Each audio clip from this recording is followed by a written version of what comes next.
स्वागत है इन्वेस्टिंग फूल के एक नए एपिसोड में। And it's a Saturday and hope you all are having a really good weekend. तो आज के वीडियो में हम बात करेंगे इन्वेस्टिंग में कुछ बायसेस की and how we can manage them. कुछ स्पेसिफिक एग्जांपल्स भी लेके मैं डिस्कस करूँगा कि मतलब एक सिस्टम होने के वजह से कैसे मुझे भी काफ़ी मदद मिली है to control my emotions, to control my biases. और फिर पोर्टफोलियो की भी थोड़ी बात करेंगे। थोड़ी सी हलचल है मार्केट में, पोर्टफोलियो में भी हलचल हो रही है एंड अप्रैल 30 को विल बी रीबैलेंसिंग, तो उसकी भी थोड़ी बहुत बात करेंगे। So let's just start and just that familiar disclaimer again कि कुछ भी फाइनेंशियल सजेशन नहीं है। एंड या लेट्स जस्ट गेट स्टार्टेड।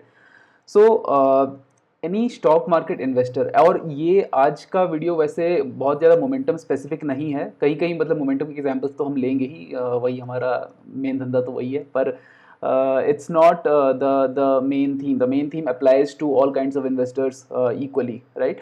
सो किसी भी इन्वेस्टर को मार्केट में, क्योंकि मार्केट जितना जितना मतलब पी का बात है और जितना आर ओ ई और आर ओ सी का बात है, जितना प्राइस का बात है, उससे कहीं ज़्यादा मार्केट बिहेवियर का बात है। ये हमको जानना बहुत ज़रूरी है। और बिहेवियर एक ऐसी चीज़ है जो मतलब किसी भी फील्ड ऑफ स्टडी में काफ़ी इंटरेस्टिंग होती है। For example behavioural finance is a very exciting part of finance, right.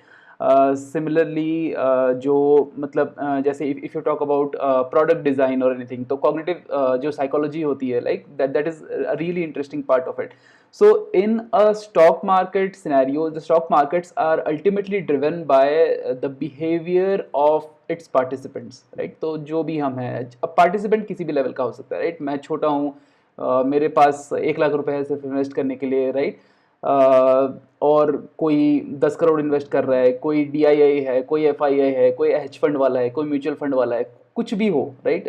तो अल्टीमेटली वो एक मार्केट पार्टिसिपेंट होता है, और हर कोई जो डिसीजन लेता है रिगार्डिंग इन्वेस्टमेंट्स, उनकी मतलब कुछ बिहेवियरल ट्रेट्स होती हैं, राइट। तो एक इन्वेस्टर को अपनी बिहेवियरल ट्रेट्स जाननी बहुत ज़रूरी है, खुद को समझना बहुत ज़रूरी है, if you want to stay in the markets and if you want to perform reasonably well in the markets. तो और ये जानना भी बहुत ज़रूरी है कि जो बिलीव्स होती हैं या बायसेस होती है या इमोशंस होती हैं, वो हम सब में है। ऐसा कोई भी नहीं बोल सकता कि मेरी तो बायसेस ही नहीं है, I am a very very rational. None of us are 100% rational. हम में से कोई पूरी तरह से रैशनल हो ही नहीं सकता। मतलब it's literally impossible for anyone to be completely rational, right. हमारे कुछ ना कुछ इधर उधर की चीज़ें आती हैं जिसके वजह से we are not always we are not always acting very rationally, right. और अगर इस पे अच्छी बुक पढ़नी है आपको, तो just read the book Thinking Fast and Slow by Daniel Kahneman, who recently passed away, rest in peace. But yeah so let's start talking about some of these beliefs and biases। और यहाँ पे हम सिर्फ beliefs और biases को जानने की बात नहीं करेंगे। it's more about, it's not about understanding कि क्या है ये बायस, राइट। वो तो कहीं पे आपको बहुत सारे वीडियोस में मिल जाएंगे, but it's about like unlocking और discovering scenarios in which they play out and how we can manage them. Okay, क्योंकि आप इनको अवॉइड तो नहीं कर सकते, ये सब मतलब सब में होती हैं ये चीज़ें, मतलब we can't avoid it. So let's take an example of a belief. So belief is something, मतलब belief तो basically belief ही है, जैसे मतलब अंधविश्वास तो नहीं बोल सकते, मतलब विश्वास बोल सकते हैं। आपका विश्वास किसी चीज़ में बहुत ज़्यादा है। So examples of this would be a specific sector or industry doing very well in the future, right? तो अभी से आपने एक स्टोरी बना दी है, एक थीसिस बना ली है अपने दिमाग में कि ये सेक्टर आगे जाके बहुत अच्छा करेगा, राइट। वो हो सकता है ESG स्पेस हो सकता है वो EV स्पेस हो सकता है EV कार्स के लिए जो बैटरीज बना रही हैं वो वाला स्पेस हो, राइट। कोई भी स्पेस हो सकता है इंफ्रास्ट्रक्चर हो, डिफेंस हो, कुछ भी हो। वो चल सकता है, नहीं चल सकता, that's a different thing, right. Belief is something that you have concocted in your mind that this is going to work in the future. And मतलब उसमें फिर आपका थोड़ा बहुत इधर उधर होता है तो भी बिलीफ चेंज करना इतना इजी नहीं होता है। तो belief, even if it is a belief, ideally it should be a hypothesis, and that hypothesis should somewhere be driven by data. और डेटा किस तरह का हो सकता है? डेटा उन कंपनीज की अर्निंग्स हो सकती है, डेटा लाइक गवर्नमेंट पॉलिसीज हो सकती है उस सेक्टर को रिलेटेड, डेटा प्राइस भी हो सकती है, कुछ भी हो सकती है, right. But it has to be related to some data.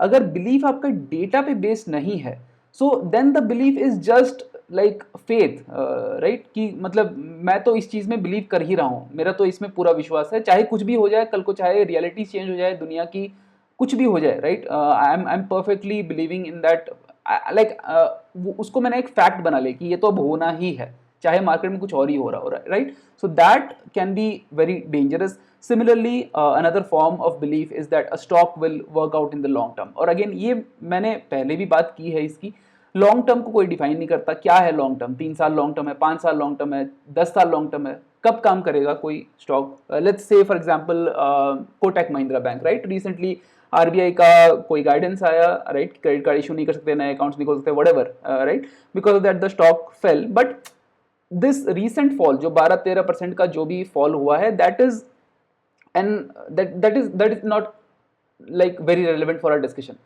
What is relevant is the past 4 years. Like look at this, ये जो लास्ट प्राइस है, अभी जो प्राइस पे है कोटक बैंक, ये लास्ट प्राइस ये 2019 में था यार। मतलब थिंक अबाउट इट कि 5 साल हो जाएंगे इस स्टॉक को और स्टॉक कहीं भी नहीं गया है। एंड यू कैन से कि मतलब मेरा लॉन्ग टर्म तो 10 साल का है, मेरा लॉन्ग टर्म तो 20 साल का है। तो if you are okay having that kind of belief, that is I mean up to you. पर मतलब this is how a belief can be dangerous. अगर तुमको पक्का विश्वास है कि कोई स्टॉक अच्छा परफॉर्म करेगा क्योंकि the metrics have been really good, like everything has been really good, right, और तुमको बार बार सारे स्टॉक के पंडित आके बोलते हैं कि प्राइवेट मार्केट्स, प्राइवेट बैंक्स बहुत दिन से नहीं चले हैं, अब चलेंगे, अब चलेंगे, अब चलेंगे। 2023 का पूरा साल इन्होंने ऐसे ही निकाल दिया कि प्राइवेट बैंक्स नहीं चले हैं, अब चलेंगे, अब चलेंगे।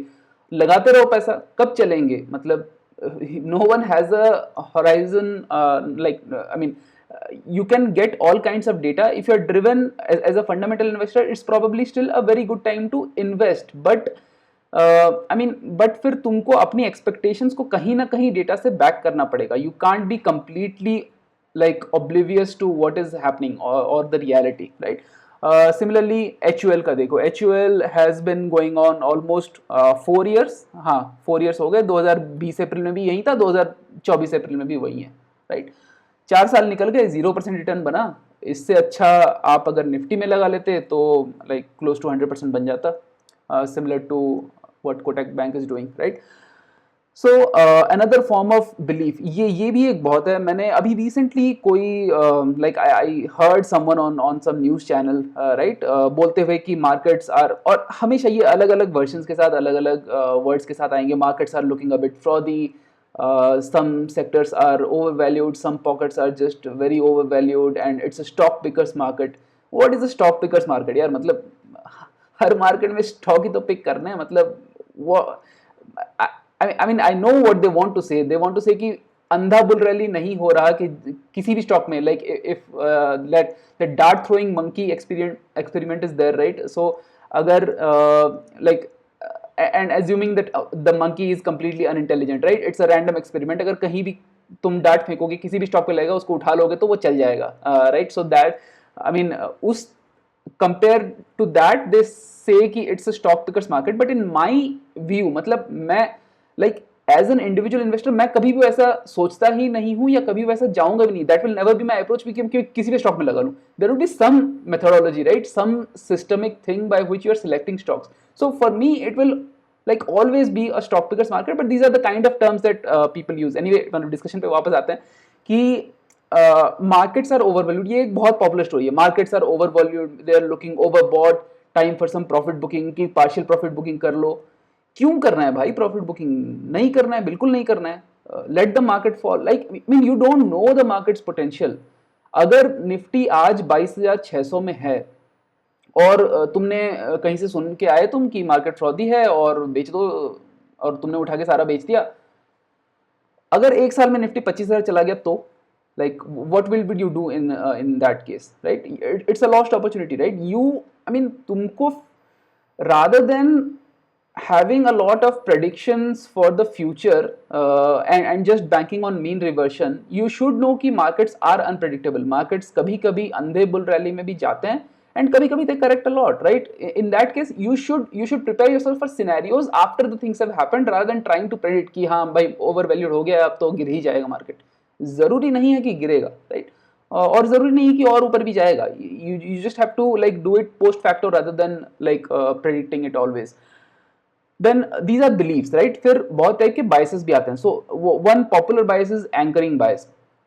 Anchoring bias मतलब typically this means कि there is like there is a number, right, which you have got from somewhere. उड़ते उड़ते कोई नंबर आया है और वो तुम्हारे दिमाग में बैठ गया है किसी तरह, राइट? वो the decision that you are trying to make, तुम्हारी डिसीजन में मेकिंग में वो नंबर अभी रेलेवेंट नहीं है किसी भी तरह. It's just an like an irrelevant point, an irrelevant data point जो कि तुम्हारे दिमाग में बस गया है, राइट? वो कहीं से भी आ सकता है. सो टेक फॉर एग्जाम्पल कि तुमने कोई स्टॉक 2000 में खरीदा है, right? That stock increases now, that stock has become 3000, right? तो अगर तुमको अभी ज़्यादा कैपिटल असाइन करना है, like let's say my portfolio is let's say 50 lakhs, I want to have another, मतलब I want to add another 20 lakhs, right? तो अब मैं सारे मतलब अपने पोजीशन साइजिंग के हिसाब से सारे स्टॉक्स में उसको डिवाइड करूंगा. पर मेरे को फिर अगर ये लगने लगा कि भाई मैंने तो ये स्टॉक 2000 में खरीदा था, मैं 3000 में कैसे खरीद सकता हूँ, मतलब थोड़ा रुक जाते हैं, शायद गिर जाएगा. So those kind of decisions come because वो 2000 का एंकर बना हुआ है हमारे दिमाग में, राइट? सिमिलरली तुम कोई न्यूज़ आर्टिकल पढ़ते हो. अब कोई न्यूज़ आर्टिकल, मैं सच की बात बोल देता हूँ. Actually I read a news article recently. So Inox Wind is in our portfolio, right? So Inox Wind, some brokerage house had said कि ये 675 तक चला जाएगा and all that. When you like get such data points और तुमने लेट्स से कोई valuation निकाला है अपना, तुम्हारे हिसाब से 550 होना चाहिए शेयर का दाम, एंड वो ब्रोकरेज हाउस वाला बोल रहा है 675 होना चाहिए. So you get, so there is a little bit of confirmation bias also in this. Confirmation bias is separate, but कहीं ना कहीं तुम अगर जब तुम फाइनली खरीदने जा रहे हो, तुमको वो 675 का पॉइंट अगर तुम्हारे दिमाग में चल रहा है, तो your valuation perspective will be like driven और will be affected by that brokerage guidance. तुमको लगेगा हाँ भाई बहुत मार्जिन ऑफ सेफ्टी है, मैंने तो मतलब वो तो 675 बोल रहा है, मतलब और कोई तो 700 बोल रहा है, कोई तो 750 बोल रहा है. So your decision making will always be impacted by these kind of irrelevant data points जो कि मतलब proper analysis से आए नहीं है, या तुम्हारी खुद की analysis से आए नहीं है, तुम्हारी खुद के system से आए नहीं है, वो बस आ गया है, कहीं ना कहीं से आ गया है, right? So that is one kind of bias, and we'll talk about this कि मतलब let's talk about it now only. So यहाँ पे ऐसे बहुत सारे stocks हैं जो कि हमने पहले हमारे पोर्टफोलियो में पहले लॉस दे के गए हैं, and we have still bought them, right? So let's look at a few. Let's look at BSE. BSE, if we go to the portfolio and if we go to the exits page, right? Exits में we can see कि BSE, वैसे exits में I have added a new parameter. This new parameter time held. Time held मतलब बेचा कब, खरीदा कब, बेचा कब माइनस खरीदा कब इज टाइम हेल्ड, राइट? कितने दिन तक तुमने एक स्टॉक को रखा. So these are the days, and if you find this average holding period, तो number of days holding period कुछ भी बोल लो, दैट इज अराउंड 62. सो 62 मतलब ऑन एवरेज हम 2 महीने रख रहे हैं एक स्टॉक को. Now I am doing like a bi weekly kind of rebalancing for some time, at least until the elections. तो हो सके इस टाइम में थोड़ा बहुत कम हो, but not necessarily. I mean but average holding period of 2 months is still I mean good enough, like really good enough. क्योंकि मैं इतना भी चर्न नहीं जाना चाहता कि मतलब 15-15 दिन में मैं स्टॉक्स को रिप्लेनिश कर रहा हूँ, राइट? फिर तो ट्रांजेक्शन्स में ही सारा चला जाएगा. So like on average if you're holding stocks for like 2 months, that's like fairly good enough in my respect.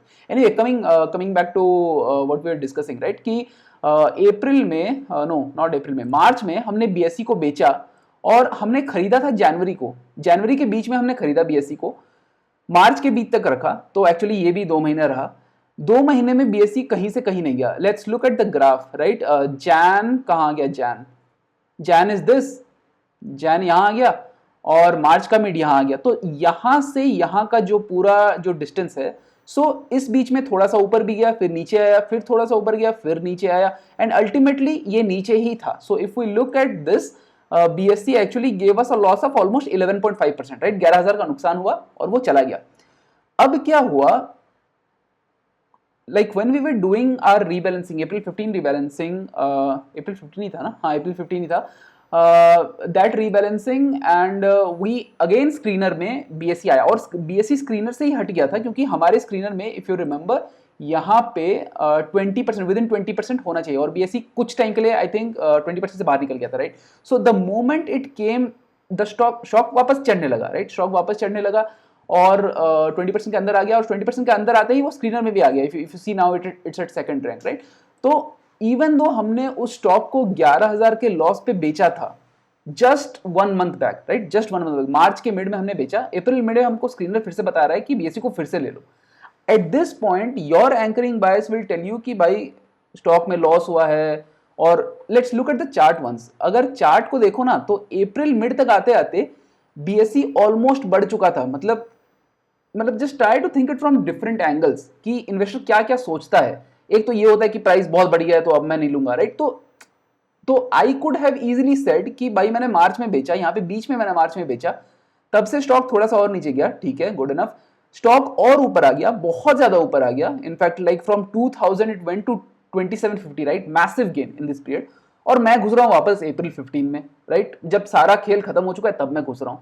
So that could have been one view point, but because I am टायर्ड by system, मैं system को बोल रहा हूँ, मतलब system मेरे को बोल रहा है इनफैक्ट कि ये करो ये मत करो। सो मैं अपने बाइसेस को deliberately I am trying to avoid them because I am tying my self entirely to this system. मैं उसको सेकंड गेस करने की कोशिश नहीं कर रहा हूँ।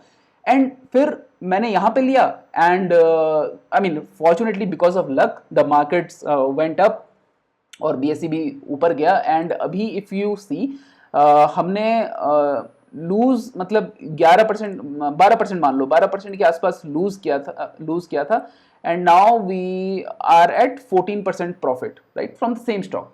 और होता है वैसे बीएससी से याद आया कि बीएससी के लिए सेबी का कोई अभी कुछ लेटर तो आया यार, I think after market hours आया कि तुमको ऑप्शंस पे उसके मतलब प्रीमियम वैल्यू पे नहीं, उसके नोशनल वैल्यू पे तुमको अपना कमीशन कुछ देना पड़ेगा सेबी को। So I'm not sure how much of a dent that is going to make in BSE's business, but considering कि मतलब options and F&O segment में BSE का काफ़ी बढ़ रहा था, so थोड़ा बहुत इम्पैक्ट हो सकता है मंडे को। मतलब BSE तो वैसे भी काफ़ी ज़्यादा उठता गिरता स्टॉक है, तो काफ़ी मतलब थोड़ी बहुत गिरावट आ सकती है। आई वॉन्ट बी सरप्राइज्ड अगर थोड़ी बहुत गिरावट आई, इवन 5% 6% जो भी, but let's see how that pans out. Anyway, coming back to our slide. So similarly, there are other stocks, right? Motilal Oswal. Motilal Oswal, if you see here, let's go back to the exits page. Exits page खुल जा। हाँ, so here we have sold it.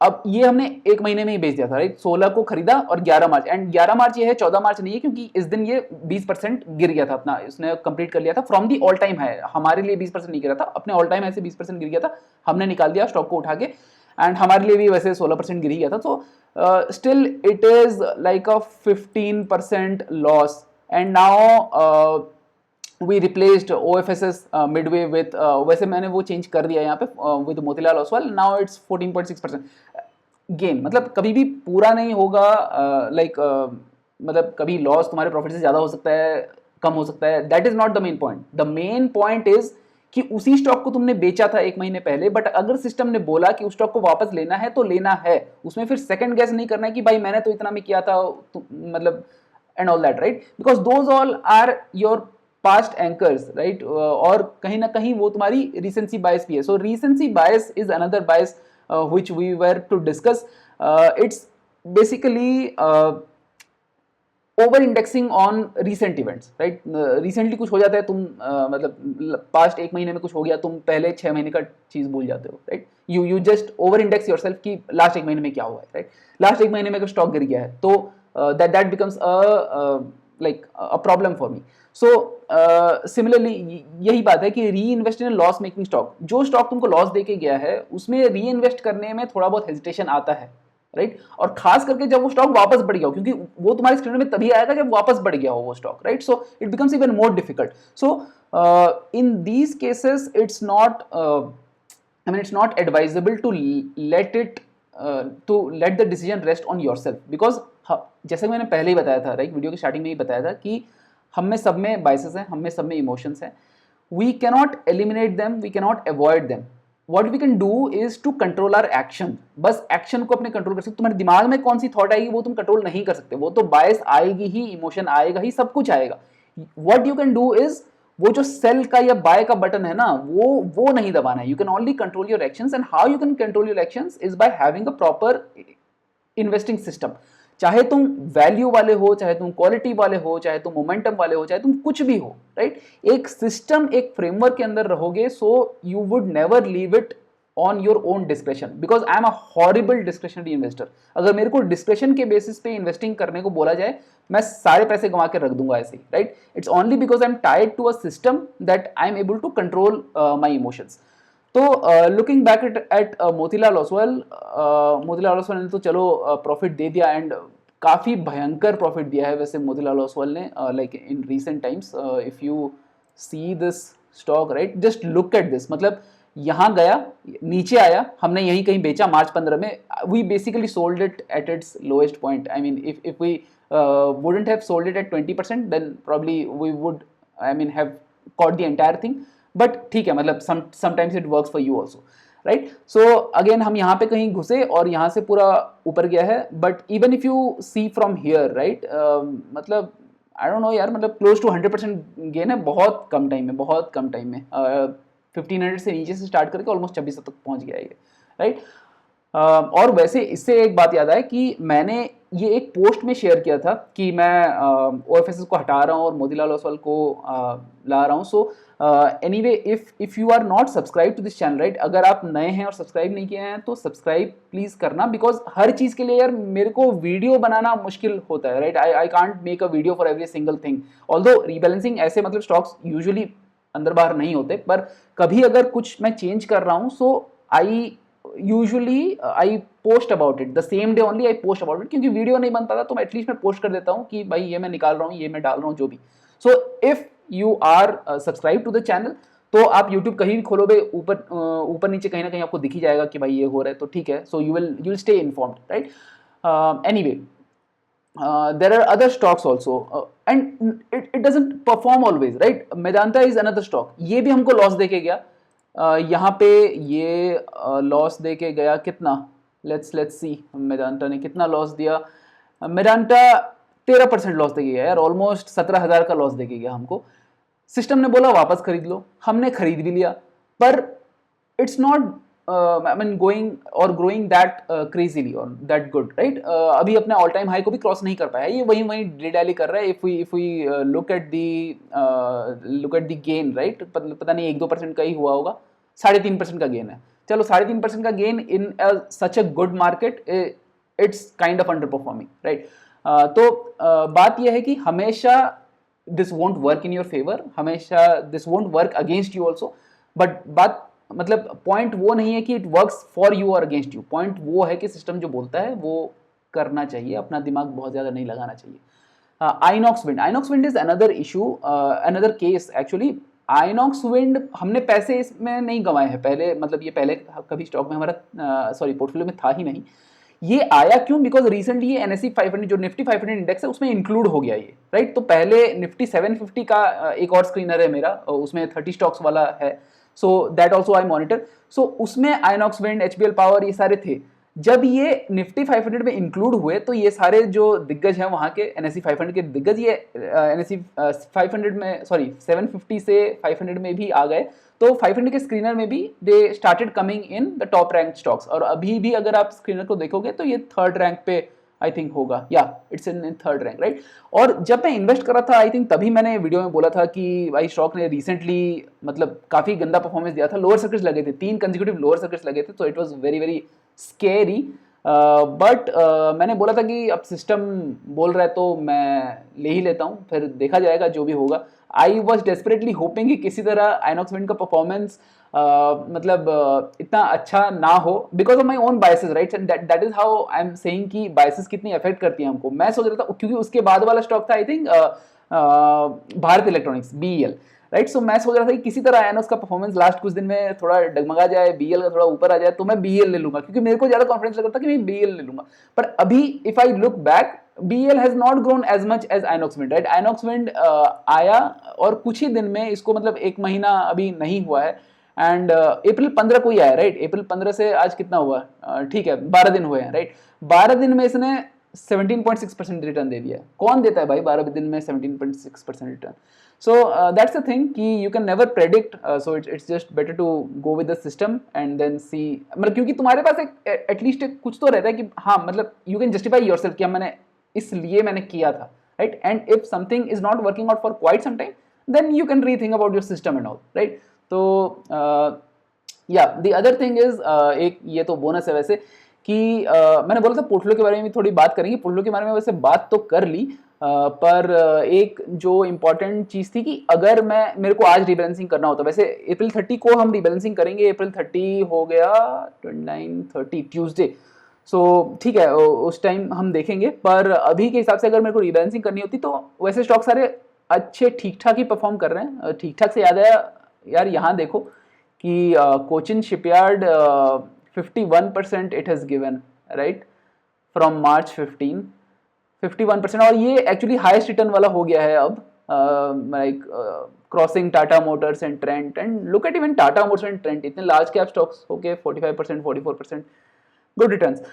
But anyway अभी सारे stocks perform कर रहे हैं। तो अगर आज मेरे को रिबैलेंस करती होती तो पोर्टफोलियो से सिर्फ दो स्टॉक्स हटते, which is Coal India and Sun Pharma. अगर हम यहाँ पे स्क्रीनर में भी जाते हैं, right, so we look at Coal India and it's at rank 59, right? So 50 अपना एग्जिट क्राइटेरिया 50 के बाहर निकला तो ये बाहर हो जाएगा। एंड सिमिलरली सन फार्मा तो और भी नीचे था, 74। मतलब पता नहीं यार, अब मेरे को तो लग रहा है Sun Pharma will still perform, but अभी अगर सिस्टम बोला कि निकालो इसको तो because there are better opportunities, it's not कि सन फार्मा बहुत ज़्यादा नीचे गिर जाएगा या मतलब गिर गया है व्हाटएवर, बट मतलब 3% का ही लॉस है, right? It's nothing major compare to what we have seen, but because there are other possible entrance तो वो आ सकते हैं। एंड बात कर रहे हैं अगर हम अदर पॉसिबल एंट्रेंस, तो ये है एक डिक्सन है, but look at this amazing chart, ये ऊपर ही मतलब जाए जा रहा है। And brokerage houses were giving again वो एंकर पॉइंट्स दे रहे थे 8,000 तक जा सकता है, 8,000 तक जा सकता है, एंड अभी 8,500 चला गया है। सो अगेन वो मेरा दिमाग वही लगेगा कि अब तो ऊपर हो गया स्टॉक, अब खरीद के क्या फायदा। बट एनीवे अगर सिस्टम ने बोला कि लेना है तो लेना है। And if we look at other stock, so दो अगर कोल इंडिया और सनफार्मा निकले तो उनके जगह में दो आएंगे। तो डिक्सन एक हो गया, डिक्सन के बाद आ गया बीएल। तो बीएल वैसे भी मेरे को लाइक फिर यार तीन तीन डिफेंस हो जाएंगे, फिर बीएल भी डिफेंस, एचएएल भी डिफेंस, कोचिन शिपयार्ड भी डिफेंस, तो सारे डिफेंस हो जाएंगे काफ़ी। But that's how momentum plays out. Sometimes some sectors work a lot, sometimes some sectors don't work at all. जैसे प्राइवेट बैंक चलने वाले हैं चलने वाले हैं चलने वाले हैं, हम रुके हुए हैं और पता नहीं कब तक रुकेंगे कि कब चलेंगे। पर yeah, so that's basically about the possible entrance in this portfolio. और वैसे पोर्टफोलियो जो वैसे नए जुड़ रहे हैं पोर्टफोलियो तो मतलब पोर्टफोलियो तो लाइव है, and we keep changing stocks, we keep learning about them, we keep commenting about them on this channel. तो अगर आपको इस टाइप का वीडियो, इस टाइप का कंटेंट पसंद आ रहा है तो consider subscribing to this channel, and अगर वीडियो पसंद आया तो लाइक ज़रूर करना। एंड फिर मिलते हैं वीक के टाइम में, रीबैलेंसिंग के टाइम में मिलते हैं ट्यूसडे को नेक्स्ट वीडियो के साथ। तब तक के लिए have a happy rest of the weekend and good bye.